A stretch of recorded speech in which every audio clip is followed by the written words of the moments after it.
Hey guys, I wanted to do another video on a really interesting article that I saw in the Australian Weekend. It's actually my wife picked it up and showed it to me, and it was an article particularly focused on women and women and money and women in finance literacy, particularly focused and targeted towards women who are either single or in process of separating or divorce, and who have no understanding of what's going on with their financial world.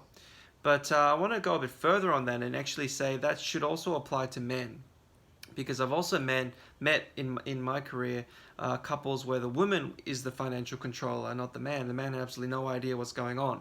So I should say from the start that it's both for women and men to have a good understanding of what's going on with their financial world, not just women, because I can tell you there's a lot of financially illiterate men out there as well. And you might be one of them who might be reading, listening to, or seeing this. So I encourage you to hone in and focus on some of the things I'm about to tell you.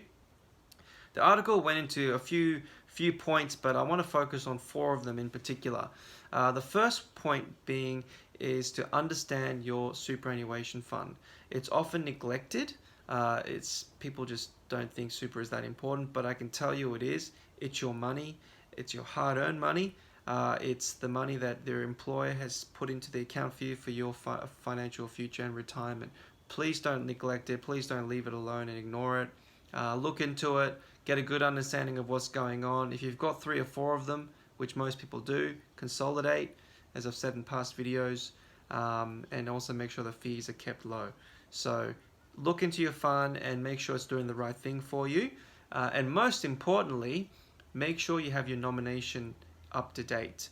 Because remember, your nomination in your super fund, or your super fund in general, is not part of your personal estate. Something happens to you, the decision of where that money goes to in your super fund is by the trustee of the fund, not you.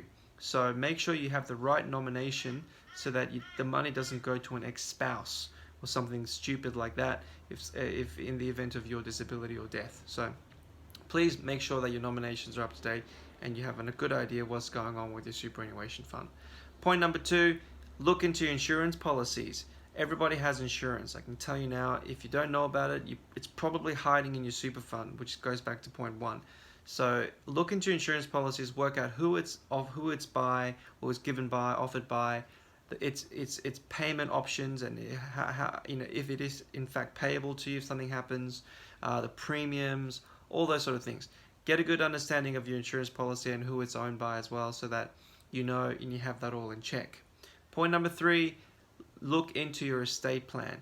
What is an estate plan? What happens to all your stuff and your assets if you died? Okay, and also look into your power of attorneys, as in if you're not, you might as well be dead, but you're alive. You're a vegetable. What happens and how do you make your financial decisions? Who have you given your power of attorney to make those decisions for you?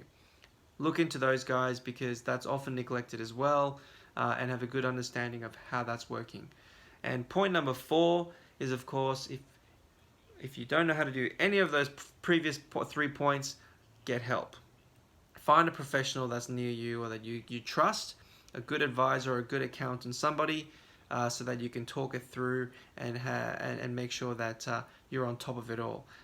Don't try and do this yourself if you don't feel comfortable. It is very complicated, and the government seems to keep it very complicated and make it more complicated every year.